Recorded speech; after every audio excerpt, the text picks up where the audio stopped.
Mastering misuse of relative pronouns in English grammar. Hello, language learners. Welcome back to our English language series.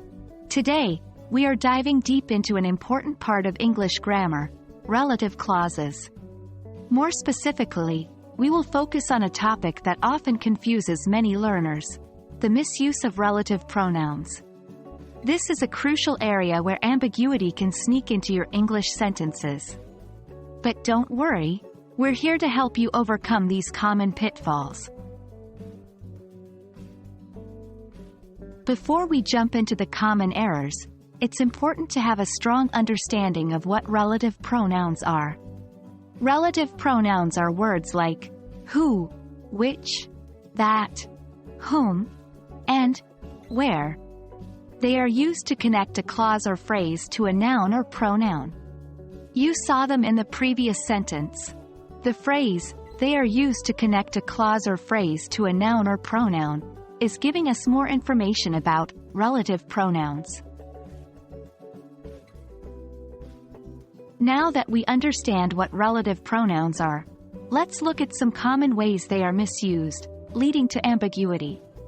Firstly, the misuse of who and which. Who is for people, which is for things. For example, the man who came yesterday is my uncle is correct. The man which came yesterday is my uncle is not. Secondly, the misuse of that and which. In restrictive clauses, where the clause is essential to the meaning of the sentence, we use that. In non-restrictive clauses, where the clause can be removed without changing the main meaning, we use which. For instance, the book that is on the table is mine is a restrictive clause. The book, which is on the table, is mine, is a non-restrictive clause. Lastly, the misuse of whose. Whose is the possessive form of who and which. It's commonly misused when people use it only for people. However, it can be used for things as well. For example, the company whose CEO resigned is facing challenges is correct.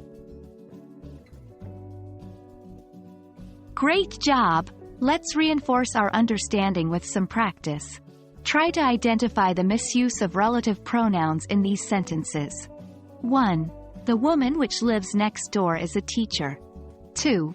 The cake that my mother baked is delicious. 3. The boy who's lost his cat is sad. Did you spot them? In the first sentence, we should use who instead of which. In the second sentence, we should use which instead of that. In the third sentence, the correct form is who has lost his cat instead of who's lost his cat. Well, that's a wrap on our discussion about the misuse of relative pronouns. Remember, the key to mastering any new concept is practice. So, keep writing and speaking in English, and pay attention to your usage of relative pronouns. You're doing great, and every mistake is just another step towards fluency. Until next time, keep learning, and keep growing.